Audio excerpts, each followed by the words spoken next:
Good afternoon and welcome to today's webcast. 2025 NASA Senior Issues Committee presents Women, Aging, and Money. I'm Leslie Van Buskirk, NASA's president and the Wisconsin Securities Administrator. It's a pleasure to have you all here with us.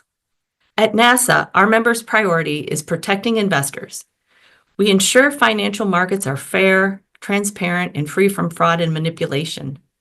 We enforce securities laws, investigate and prosecute fraud, register financial professionals and products, and educate investors. As part of this work, NASA's Senior Issues Committee consults with an advisory committee of industry members, academics, consumer advocates, and regulators to advise on issues affecting older investors.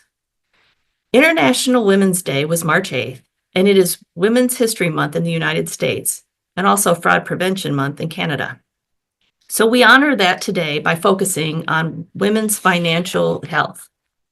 According to McKinsey, a transfer of generational wealth of over $30 trillion will pass into the hands of women, many of them older, by 2030.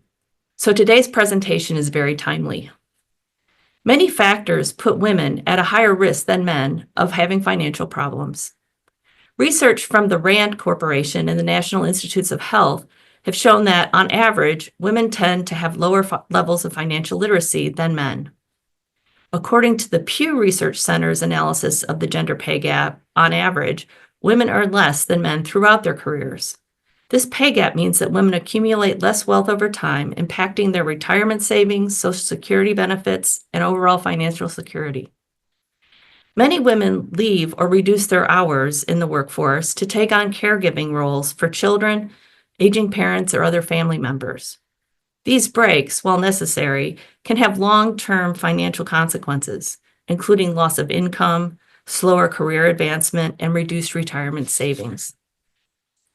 Because of these gaps in income, women often have saved less in retirement than men, putting them at a greater risk for financial instability in their later years.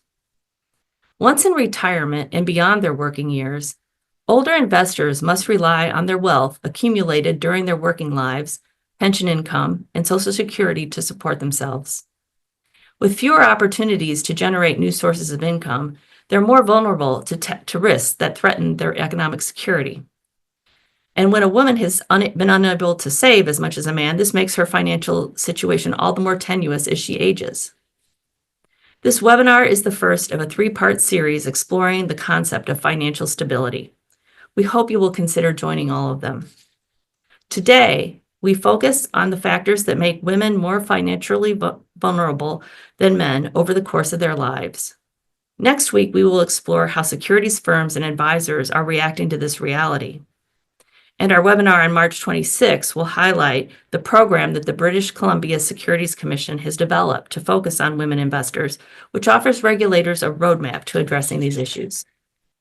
Thank you to all of the participants here today, and a special thanks to the Senior Issues Committee, co-chaired by two recent NASA presidents, Andrew Hartnett and Claire McHenry.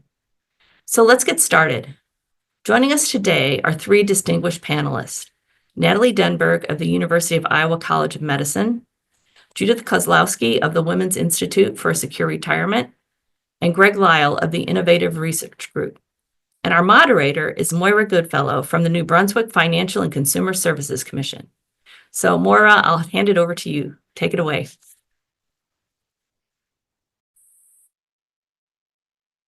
Thank you, Leslie, and thank you, Lonnie, for your introductory comments.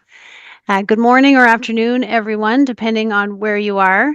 As Leslie said, my name is Moira Goodfellow, and I work at the Financial and Consumer Services Commission of New Brunswick, which is located on the rocky and sometimes sunny east coast of Canada. Today, it is my pleasure to welcome you to this NASAA webcast entitled Women, Aging, Money. As Leslie mentioned, this is the first in a series of 3 webinars being put on by the NASAA Seniors Issues Committee in recognition of Women's History Month in the United States, and it also aligns with Fraud Prevention Month in Canada. We are so glad you have joined us for this discussion. As many of you are aware, women are largely underestimated as an economic force.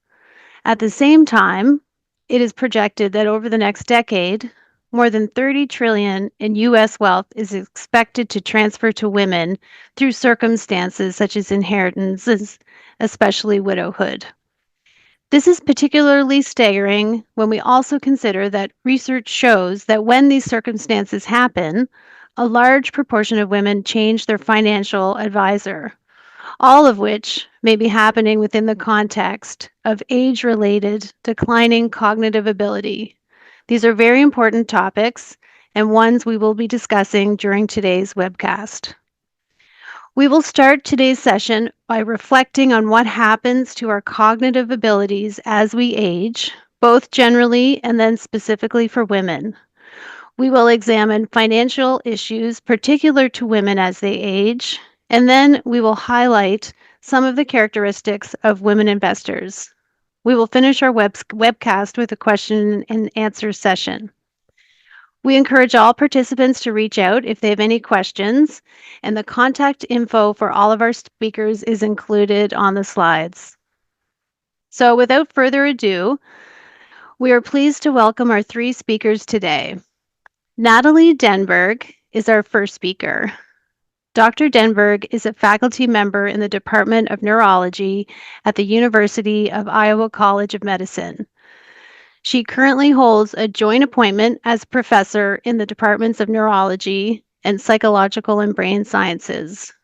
Dr. Denberg's clinical expertise focuses on the assessment and differential diagnosis of Alzheimer's disease and related dementias. Research in the Denberg Lab examines the neural basis of decision-making in older adults and how both normal and pathological neurocognitive changes put elders at risk for deception and victimization. Our second speaker today is Judith Kozlowski.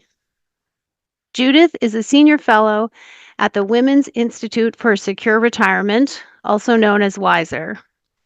She is a subject matter expert with the DOJ Elder Justice Initiative. Prior to her current role, Ms. Kozlowski was a senior advisor to the Health and Human Services Assistant Secretary for Aging and the Administration on Community Living, where she worked on national policy initiatives concerning elder abuse and financial exploitation. She also had a long career as a state and federal prosecutor in New York, Miami, and Washington, D.C., where she focused on the investigation and trial of complex fraud and white-collar cases. Our third speaker today is Greg Lyle. Greg is the founder and president of Innovative Research Group, a national public opinion research and consultation firm with offices in Toronto and Vancouver.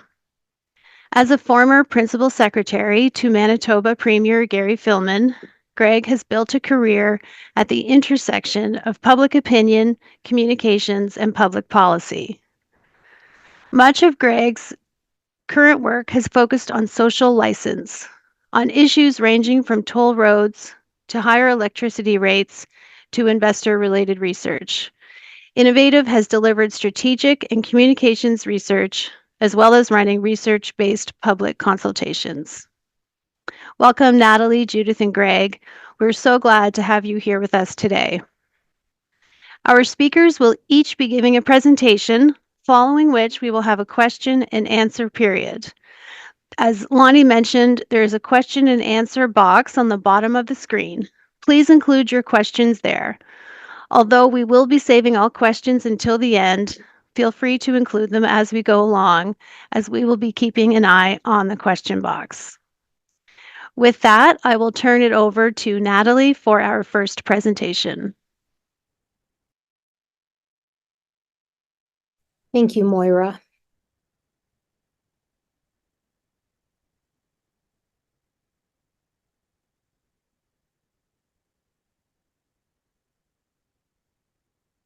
I'll just wait for the first slide. Yes, just one second. I'll just getting it up.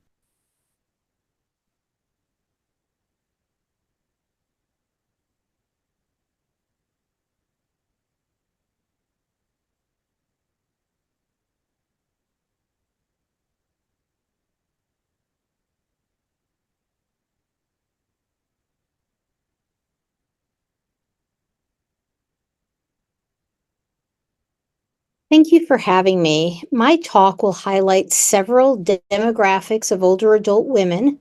It will introduce several demential conditions which differentially affect older women. And it will discuss why older women may be at greater risk for neurodegenerative conditions and financial exploitation. Next slide, please. I would argue that older adulthood is the period in the life course when some of the most critical and complex decisions need to be made, such as medical decisions, financial decisions, estate planning, the sudden change in role following the death of a spouse, and change in residence, to name but a few. And unfortunately, when you take age-related cognitive changes into account, as well as elder fraud, the difficulty is greatly augmented. I realize we have a multidisciplinary group in attendance today, so perhaps the term capacity will be what bridges us all. For me, capacity refers to the ability of an individual to understand information relevant to a decision, appreciate the consequences of that decision, reason about the options, and communicate one's choice. Capacity is critical for legal and clinical decisions, such as those regarding healthcare and finances. There are many different forms of capacity, and I would note that the cognitive requirements differ for each. Next slide, please. For starters, women outlive men. In 2025, life expectancy for men will be approximately 75 years, but for women, it is approximately 80 years. Thus, many women will make weighty decisions without their partner. Next slide, please. This is a busy slide. However, I'm using it to indicate that there are three main categories of cognition in older adulthood. To orient you to the slide, along the horizontal or x-axis, we have time in years. And along the y or vertical axis, we have cognitive decline, with the most severe cognitive loss close to the bottom of the slide. Given the brevity of today's talk, I will skip over preclinical. So the first category I will point out consists of those with normal cognition, as indicated along the top of the graph by a green line. This group's cognition remains strong and relatively stable over time.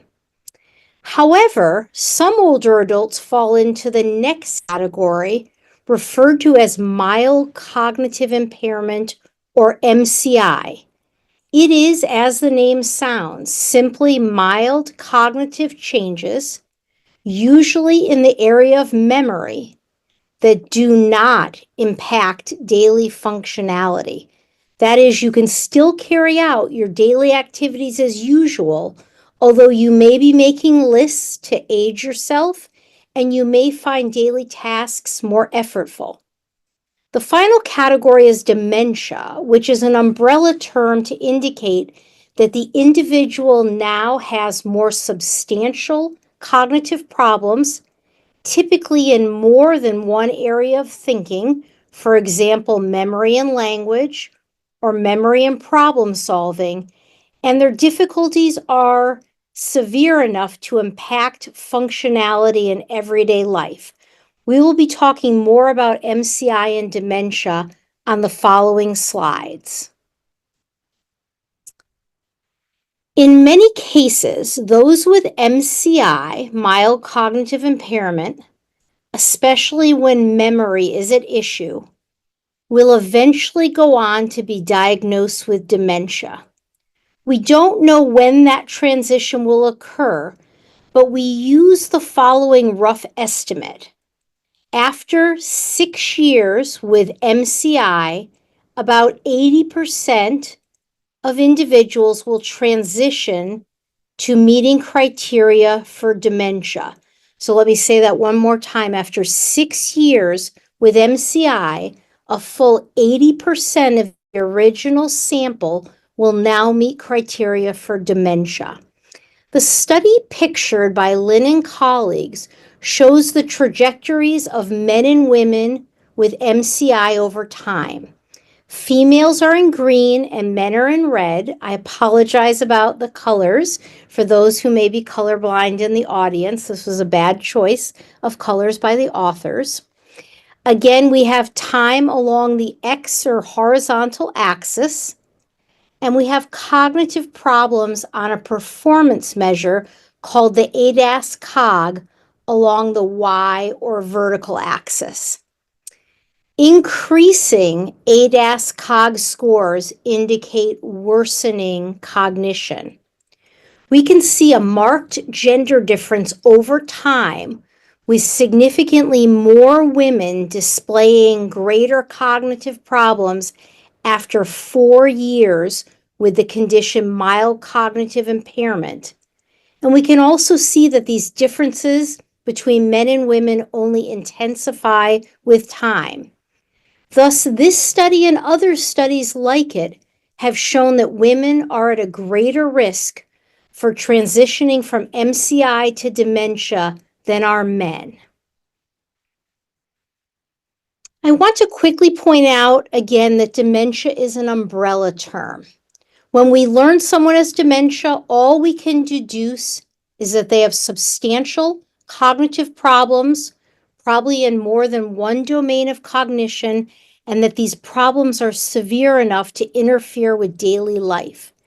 Dementia can be due to any number of diseases, as indicated on this and the following slide. Far and away, Alzheimer's disease accounts for the greatest number of cases. I would argue that about 8 of every 10 cases of dementia are due to Alzheimer's disease, although this image is a bit more conservative than my estimate. Next slide, please. Here are some additional forms of dementia. Let me give you a moment to read through the slide.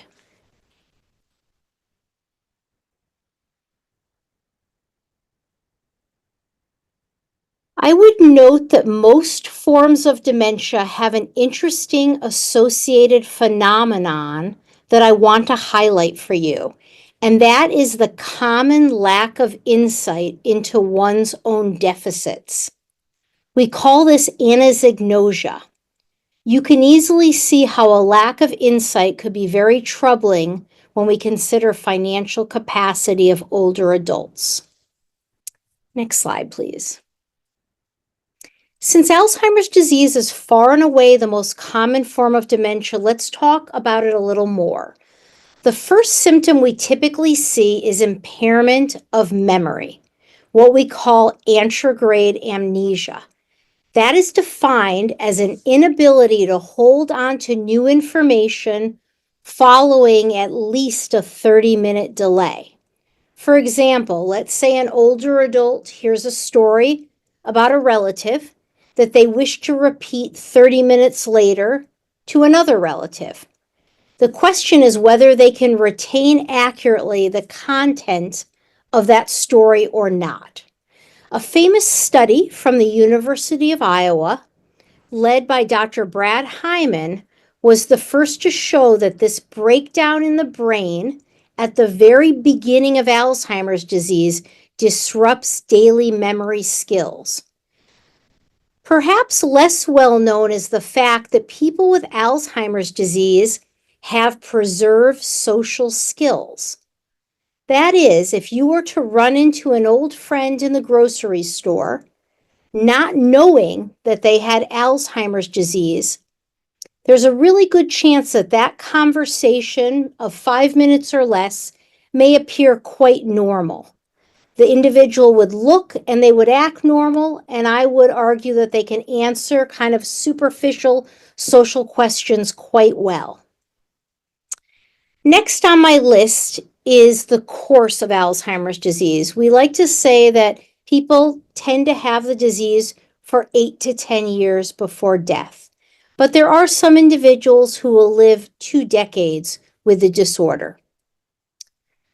Next bullet point, in spite of some new medications, I think it's fair to say we have no effective treatments for putting Alzheimer's disease into remission. Finally, there are many risk factors for Alzheimer's disease, with many more yet to be discovered. Some of the more notable risk factors include age. Getting older is definitely our biggest risk factor. But health conditions such as vascular conditions, hypertension, high cholesterol, those conditions seem to interact with Alzheimer's disease and raise risk. And then finally, having less years of formal schooling and perhaps an occupation that is less cognitively taxing is an additional risk factor. We call that cognitive reserve. Next slides, please.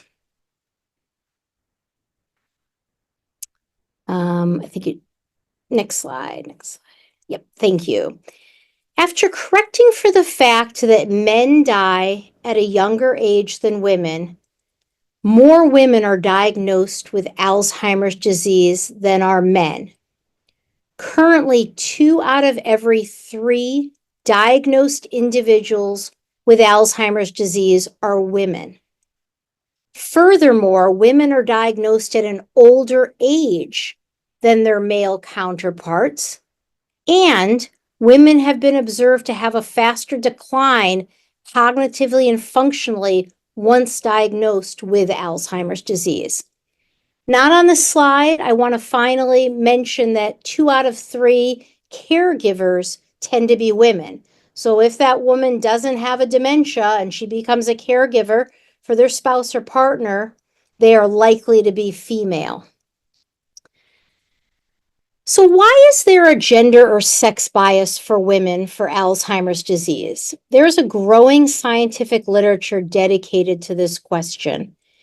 It appears that several risk factors for Alzheimer's disease that both men and women share seem to have a more negative impact for women.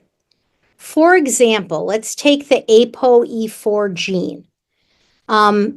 All of us on this talk, we all have 0, 1, or 2 copies of the ApoE4 gene.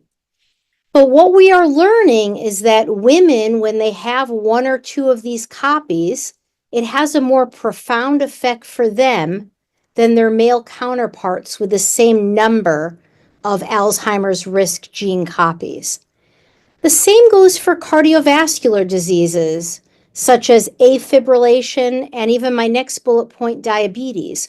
When women hold these conditions, it raises their risk for Alzheimer's more than it does for their male counterparts with the same condition. Regarding physical activity, slightly different story. Older women do less physical activity than older men. But if we can get older women to do more physical activity, so far, the literature suggests that it's going to have a protective effect for protecting the brain as it does in men. And then finally, regarding cognitive activity, I'm going to kind of flip this on its head versus how I just discussed it. But for people who have a lack of formal schooling and a lack of occupations that necessitate a lot of cognitive use of the brain, that appears to have a more deleterious effect for women than men. I will now expand on the first bullet point, hormones, on the next slide. Most women go through menopause in the 6th decade of life.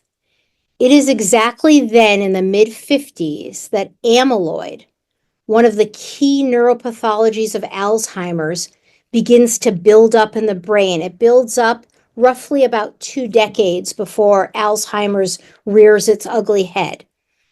The image on the left of your screen shows a cut through the middle of a brain, and it provides the location and prevalence of estrogen receptors in the brain. There are a lot of estrogen receptors, and they support our cognitive abilities. Please see the purple circle. This indicates the location, roughly, of the memory centers in our brain, where we know Alzheimer's begins. This area is also rife with estrogen receptors, except here, because of menopause, or really all over the brain, the estrogen receptors are being reduced when menopause begins.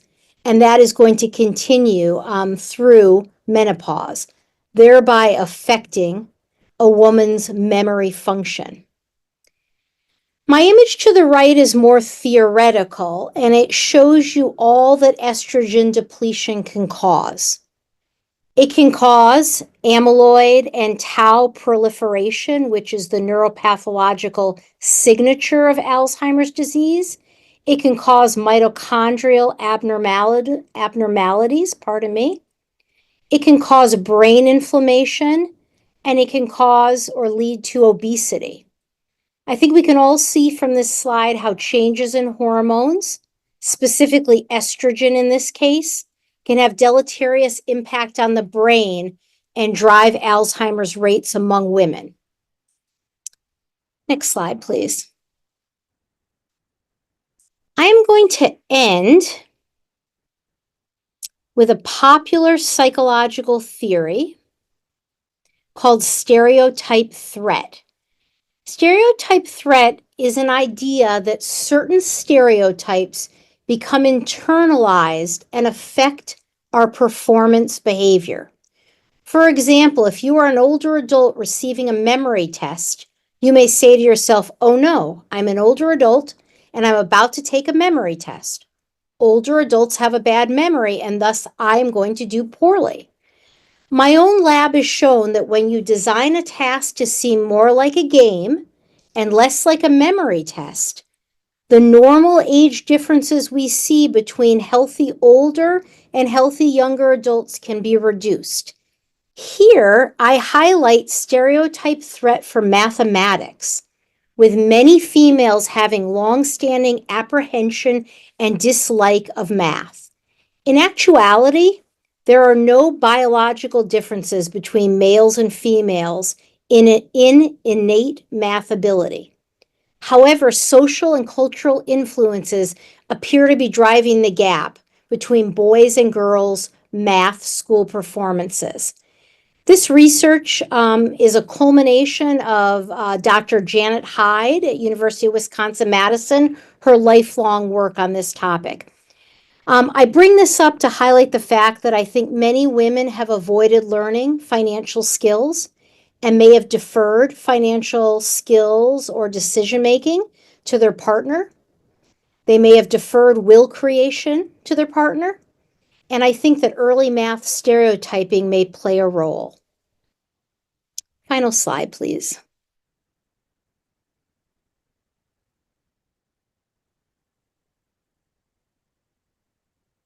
Next slide, please.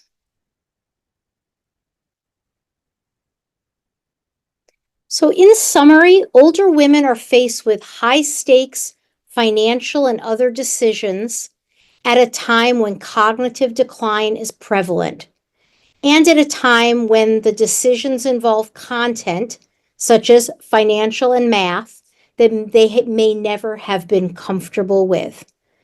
I appreciate everybody's attention and enjoyed contributing. Thank you.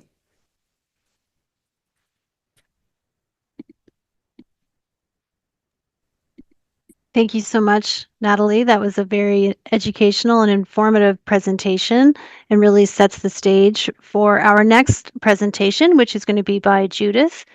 So Judith, your slides are up there and you may have the floor. Thank you. So I'm going to present the more practical parts of what life looks like as a woman as she ages, and what the challenges are for financial security. So let me tell you a little bit about Wiser. Wiser is the only nonprofit in the United States that is dedicated to looking at women's financial security across the lifespan. And we provide a lot of basic tools and financial information aimed at helping women take financial control of their lives, in part because of a lot of the reasons that you just heard from Natalie. So some of our topics include saving and investing, social security, caregiving, retirement planning, widowhood, divorce, and long-term healthcare, as well as fraud and abuse. And we operate the National Resource Center on Women in Retirement Planning in conjunction with the Administration for Community Living at HHS.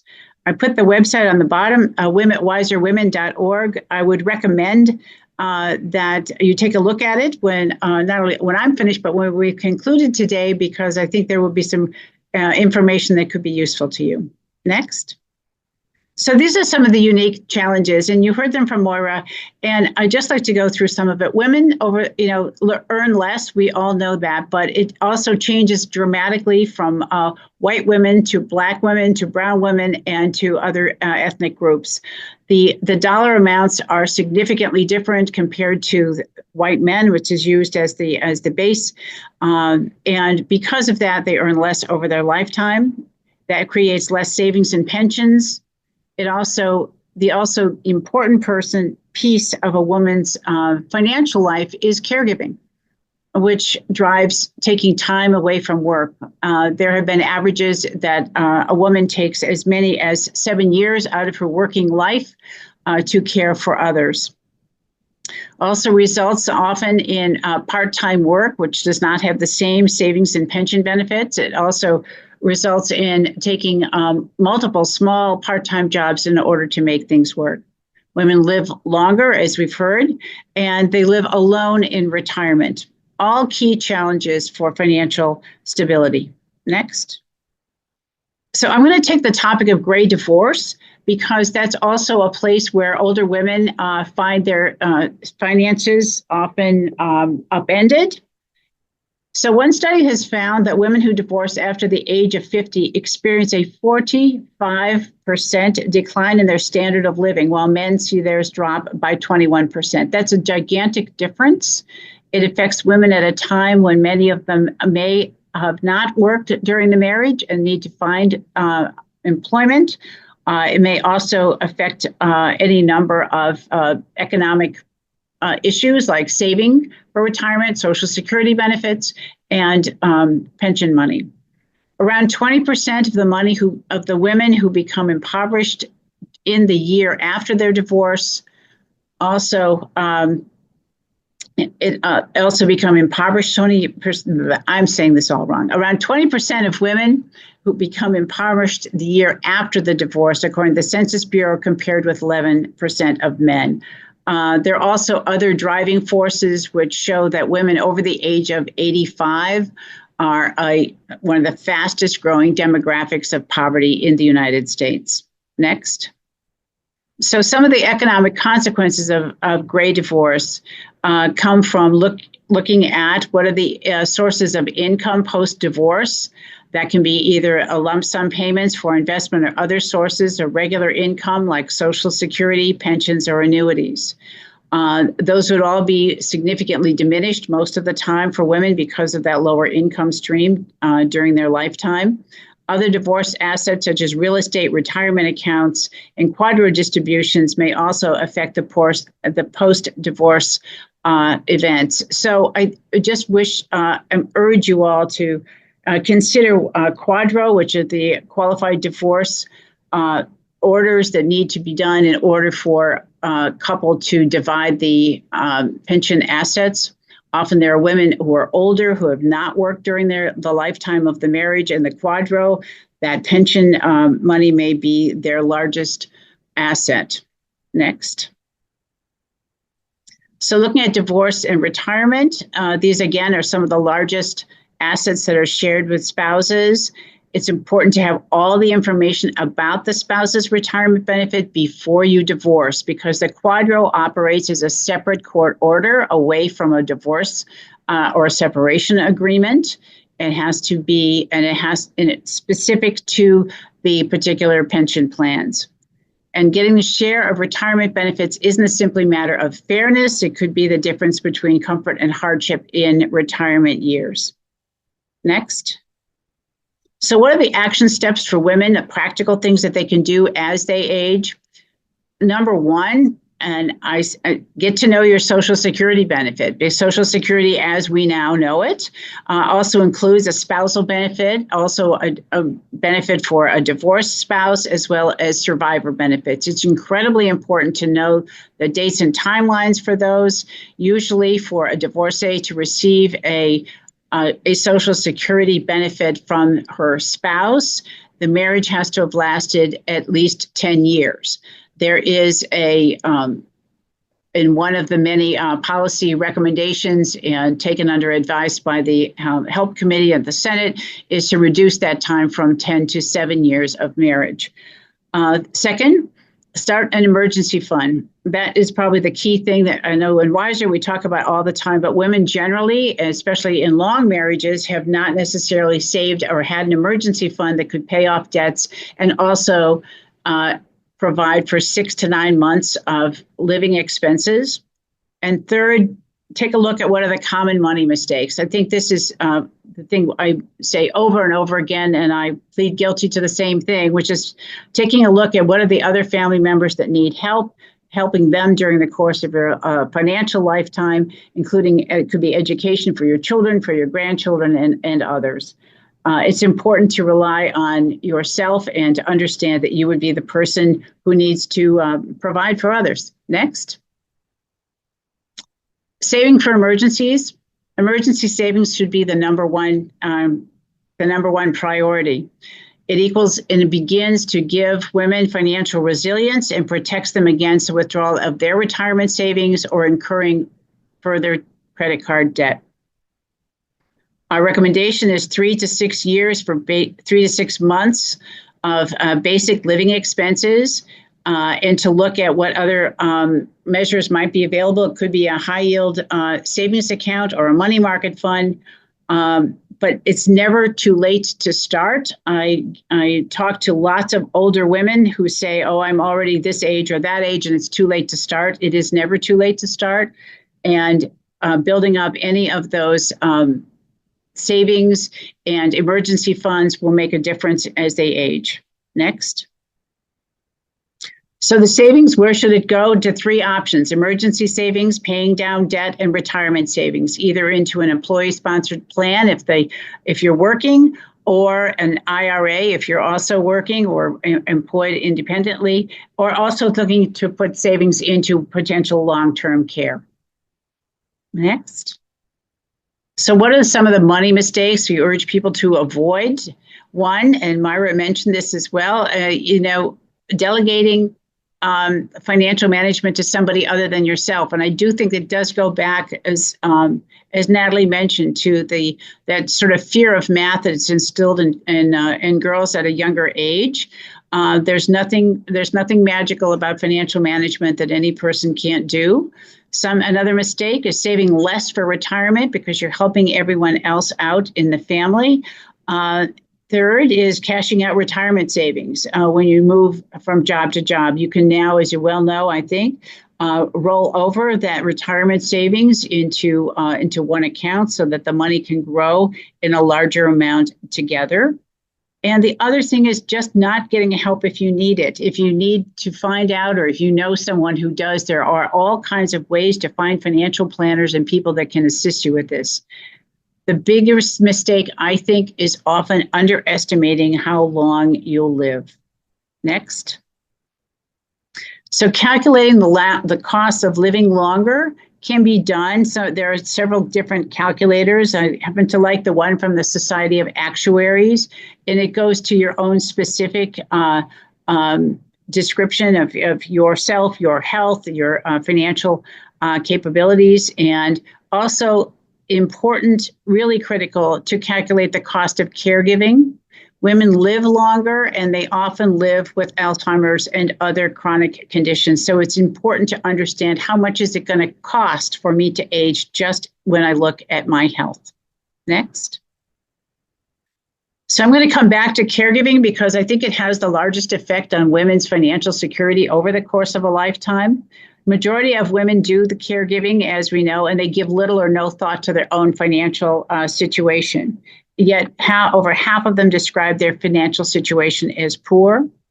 1 out of 5 women caregivers has 0 retirement savings. I think they did an average of women in the United States have an average of $11,000 for retirement savings. Women are 3 times as likely as men to retire earlier than anticipated in order to become a caregiver, usually to a family member, and 1 in 5 say that their financial situation has worsened because they took on that role. Next. So what's the financial impact of caregiving? 61% of caregivers report that they have to make adjustments to their work. They either cut their hours, they take leave, they decline promotions, they may have to flip the job that they're doing. I was a caregiver for over a decade for both of my parents and basically had to switch careers in order to make a lot of accommodations for their care. And caregivers pay an estimated $7,500 a year out of pocket costs for caregiving. And that $7,400 is across all demographics. So it impacts lower and moderate income women more than higher income women. Nonetheless, it's money out of their pocket that they don't use for savings or for their own financial future. And caregivers lose approximately $324,000 in wages, Social Security benefits, and private pensions over a lifetime. The number is higher because we don't have any more current information at this time, but I think it's closer now to $350,000. A huge amount of money that would go generally toward retirement and to older age. Next. Thank you for listening. I'm glad you're here today. We have many more resources on the Wiser website, but please keep in mind that women are generally those with lower financial information and literacy over the course of their lifetime for all the reasons we might know, but they also have a confidence gap, which also comes with that. We have learned at Wiser that when we do presentations, we have many, many conversations with women who have all types of financial literacy. They're afraid to exhibit their lack of financial literacy, but when they do, they're ready to jump right in. They want to learn, and they're not afraid to ask questions, which helps to close that confidence gap. So thank you very much. Thank you, Judith, very much. That was a really good overview of some of the financial challenges that women face, particularly as they age. So now we're going to transition to Greg, and Greg is going to talk to us about some of the characteristics of women and men investors. Thank you so much. And I'll just wait till the slide gets up there, and you can go straight to the second slide. Okay, thank you. So I do want to start by acknowledging the important role that the BC Security Commission has played in developing this information. The slides I'm going to share come from 5 different studies that they have funded, including a few questions on a U.S. omnibus to help us show the comparison between the countries. So once again, thanks to the BC Securities Commission. So if we can move along. Next slide, please. So I'm going to start with just a little bit of a description about how men and women differ as investors. And the next slide where we look at what are the objectives and share that to you between men and women. And what you can see is that the objectives are very similar. This is a slide that you will be able to download yourself. There isn't going to be a test on the details, so I wouldn't worry about that. But the important thing here is that you can see that concern about retirement grows over time. Concern about savings for vacation or travel remains pretty stable. Funding your kids' education is something that peaks in the middle-age cohort and then declines. And it's similar for men and women. They care about the same things.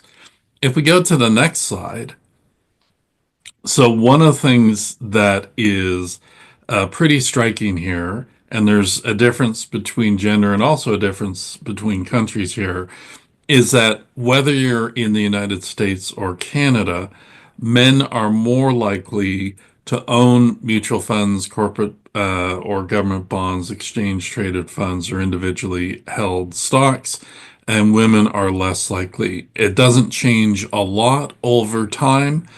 It's a pretty stable difference, and we just heard about some of the many reasons why women are less able to have money to put into markets than men. So if we go to the next slide, it's not just about capacity, though. There's also an issue about people's mindsets, their points of view as they think about this. So I'm not sure what's happened on this one because we've lost the percentages. Sorry, but the first blue point is actually 50%. And sorry, go back one. And if you look at the first orange point there, you get a sense of it visually, but that's 24%. So literally twice as many young men describe themselves as an investor as young women. And while the gap narrows a bit as they get older, for the middle cohort there's a 20-point gap. Men are 43% likely to describe themselves as an investor. Only 24% of women do so.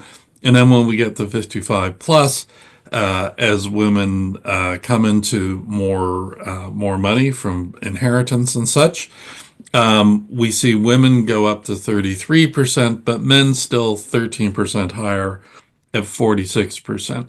And that really matters if you're trying to communicate uh, with women and with non-investors. So, for instance, if you're someone involved in trying to raise awareness of fraud, and you start out in your communications by framing it as something that investors will be interested in, a lot of people who could still find the information useful won't pay attention because they don't see themselves as investors.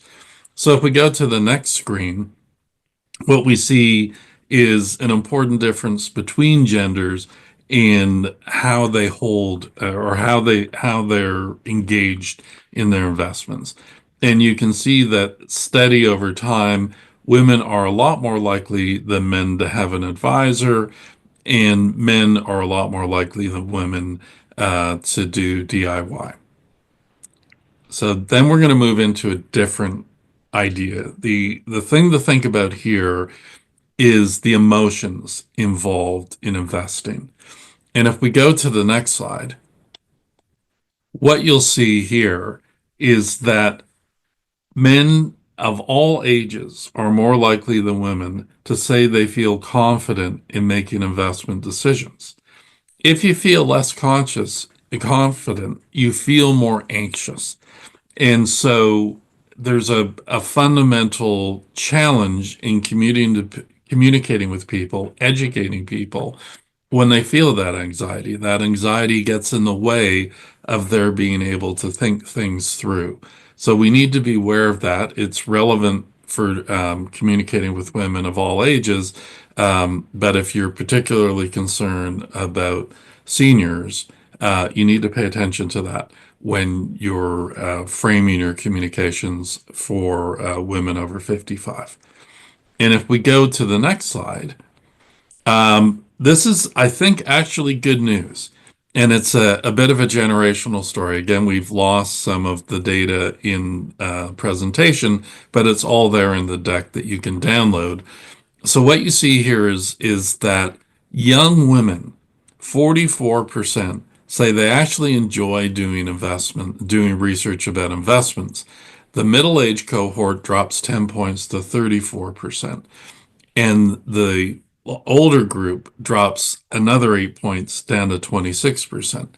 Now, it's true that men are generally more likely to say they enjoy research compared to women, but the fact that young women are enjoying it more, I think, is really an interesting development and something that I find encouraging as they get older. The fact that they enjoy the process may help minimize the issues with anxiety that we saw earlier. But when we're looking at older women, we need to pay attention to the fact that number one, they're going to be more likely to be anxious. And number two, they're going to be more likely to feel that the work they do to educate themselves is a chore. And so that's another challenge that we have to manage when we're trying to communicate with older women. We can go to the next slide. So what we're seeing here is looking at the question of how do you feel? So we're actually losing the question here. Do you want to just click ahead and see if it pops up with the animation? No, it didn't. Okay, so we've lost quite a bit on this chart. Greg, So I can revert to the presentation that you sent me if you like, because okay, it should be yeah, just as you sent it. Okay, just okay. give me 1 second. Let's do that. So we're on slide 11. So what we're looking at this slide is overall, how optimistic or pessimistic are you that you will be able to achieve your investment targets? And what you'll see when the slide comes up is that the women are generally more pessimistic than men, and that older women tend to be even more pessimistic. And this is true whether we look at outcomes over the next 12 months or whether we look at outcomes over the next 5 years. Among young people, what we see is that young men and young women are actually equally optimistic, but that when we look ahead to the future, women tend to be more pessimistic than men. So when you think back about that, you've got men being more confident, women being less confident. You've got men being more likely to enjoy research, women and especially older women not feeling that they like doing research, and women being less optimistic than men when it comes. There we go. There's the slide. Um, women being less optimistic than men, both about the short term and the long term. So we've got a bunch of emotions that we have to deal with as we're trying to make the connections if we're involved in things like investor education. So let's move on. The next one is pretty obvious, but I'm going to make just share one slide on it. So I'll just go straight to the next slide. When it comes to knowledge, which we test with 7 basic fact check questions, what you see is that women are a lot more likely to have low knowledge using that index than men. And it's quite a big gap. It's 13 points among the youngest, and it grows to 22 points among the oldest cohort. Now, part of the issue here is not that women are necessarily giving the wrong answers. What that side chart shows on the right-hand side is that women are a lot more likely to say don't know. Part of that is that men are bluffing, but if they were purely bluffing, they would get more actually wrong. So it's a combination of women being more uncertain, but also women actually not knowing as much about financial information as men. So you have both those issues to deal with when you look at this data. But again, think about the emotions. This is a chore. It raises anxiety. They're not optimistic. And then on top of it, they don't know all that much about financial decisions. All this combines to create even more anxiety. So if we go to my last little section here, how do you connect with women? And let's go to the next slide. What we see here is when we look at their needs, we can see that women generally are more interested in the basics of investing than men. A little flip in the middle-aged cohort, but among the youngest and the oldest, there's a clear gap there in terms of interest in the basics of investment. And you can also see women are more interested than men, a little bit more interested in information about working with an advisor. So how do we reach them? What the next slide shows is that women are a lot more interested in social and peer sources than men of the same ages. And that when we look at the other sources that men and women look at, that peer source, people that they know, family members, uh, is even more important than other sources. So if you compare, and again, this is a table you can take your time to look at later on, that you'll see generally that men are more interested in things like print, like social media, online sources, all those sort of things. Men tend to score higher than women, especially as we get into the older groups. Younger women are more similar to men than older women. But when you look at the oldest cohort, that 55 plus, you can see that banks and advisors are the number one issue, and then social and peer sources a really strong number two. Now, personally, I'm feeling a bit optimistic about the fact that banks and advisors are such an important source because regulators have good tools of dealing with that communications channel. And so that's good news if you're trying to communicate to help older women deal with financial issues. But we still have this issue of working with peers and making sure that peers have good information or at least know where to direct their friends and family members. And that, in a nutshell, is my information.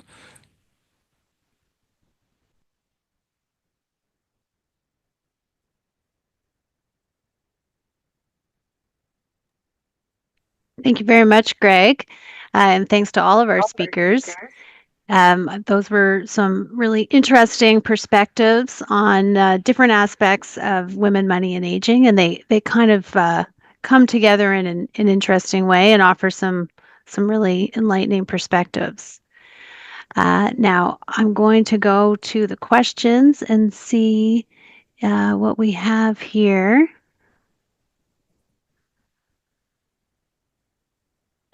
So the first question we have is, if a woman enters menopause early, does it increase a risk of early dementia? That's clearly one for Natalie.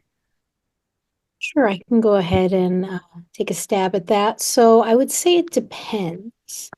I think this is a burgeoning field where we're beginning to see a lot of research. It would depend what led to menopause, whether it was surgical menopause, whether it was something like premature ovarian failure. In general, they say when a woman kind of loses as much estrogen as they should have at 45 or younger, it could lead to some higher risk for Alzheimer's disease and other dementias. There are ways to treat with hormone replacement therapy, and that might mitigate the risk. I hope that answers the question. Thank you.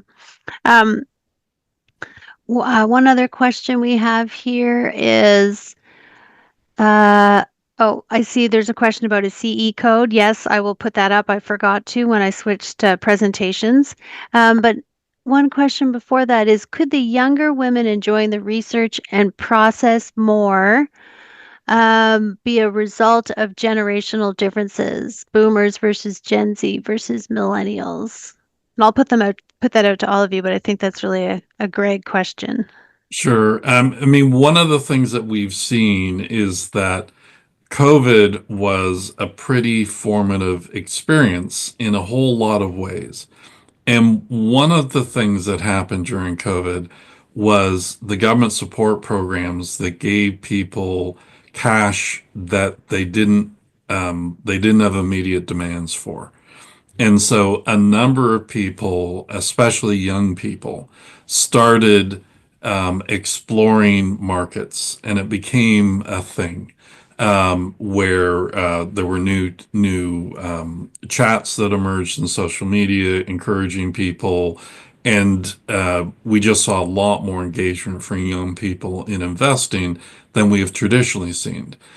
You couldn't go out with your friends to sports events. You couldn't go out to social events. There were just a lot of things that normally soaked up a lot of young people's cash that they just couldn't do. And then the government was pushing out income support. So that is very likely a part of the story. There could be other elements, though. So I if think, that, I'm oh, sorry. go ahead, Judith. Moira, I just have a couple things. I think one of the trends they've also seen in the US is the engagement with younger women in both investment clubs, in particularly in high schools. And also there's been a bigger trend of women majoring in economics and attending business schools. There are many now apps that are of small companies founded by younger women to provide financial literacy, which have really caught on. And I think that there is a trend toward younger women again having wanting to understand their own financial life and be able to manage that. And I think that will be a big shift as this $30 trillion makes its way across the generations to women taking more charge of more money as they gain more confidence through some of these for some of these reasons. I see a comment here. I think it must be from Leslie. Greg's presentation suggested that women are less confident about their financial literacy, which seems similar to Natalie talking about math scores reflecting expectations. Totally different words, but a similar topic. Do you think that there's some similarity to those topics, or is there something else at play? Do you want me to say that? Is there I was just, some similarity there? Yep, go ahead. I may have to defer to Judith and Greg, but I would think that absolutely, I think it shares the same basic, kind of internalizing of this isn't my area of expertise. I'm overwhelmed by this. I don't know how to do this. I never saw my mother, engaging in this type of financial, knowledge or interaction. So I definitely would put it in the same wheelhouse. I agree with Natalie. I think it's in the same place, especially for older women. And I think the other thing that they've certainly seen with financial literacy writ large is that if you engaged in a profession in which you used numbers, you had to have some kind of numeracy, your financial literacy was easier to, obtain or hold on to over time. And many women in the older generations were not engaged in those types of jobs. Although they've also found that women who were, teachers were tremendous at understanding the financial literacy piece, although not necessarily a job that engaged with numeracy very much. The sheer organization necessary to be a good teacher was also a key part of that. So I think this hesitancy and lack of confidence goes back to a lot of socialization. I think it goes back to a lot of socialization about math in general. But I think that I am again an optimist. I see that changing, and I think but it is a real consideration when dealing with an older female client. I think you've got to understand that there is not necessarily inability, but it's hesitancy and all the socialization that goes with that, and looking at financial decisions that could be significant. Yeah, and I agree, particularly with the idea of socialization of gender roles. And there's just we see again and again in every area of research we do, women are a lot more willing to say don't know. Men feel like they have to have an opinion. And in order to feel good about that, you need to feel confident, whether there's a good reason to be confident or not. Um, and that's not necessarily a bad thing for women to be more honest about when they really don't know. But that is a part of why we see those lower scores. So I think we are almost at time. So I'm going to share the CE slide, which I should have shared before. I see we're getting some questions about it. So let me just put that up there. Moira, may I answer a question while you're pulling that up? Absolutely. Thank you. There was a question, where does hearing loss fall in the equation? I think this is a really good question. So, The bottom line is if an older adult or really anybody has any hearing loss, we strongly recommend people receive hearing aids, do whatever they need to bring their hearing up to within expectations. I think we don't understand hearing loss, and it is possible that there is some shared brain pathology between hearing loss and cognitive loss. That's what we're not sure we understand, whether the same area of the brain or the same deficit is leading to both. What we do know is that when people correct their hearing, it brings them back into the conversation, literally and figuratively, and they're not on the periphery of conversations. They're more engaged socially, they're happier, they're less lonely, and so forth. So I think critical to basically to treat hearing loss immediately as quickly as possible, even if it means needing to threaten the loved one with it could lead to dementia and so forth. So fix the hearing whenever possible.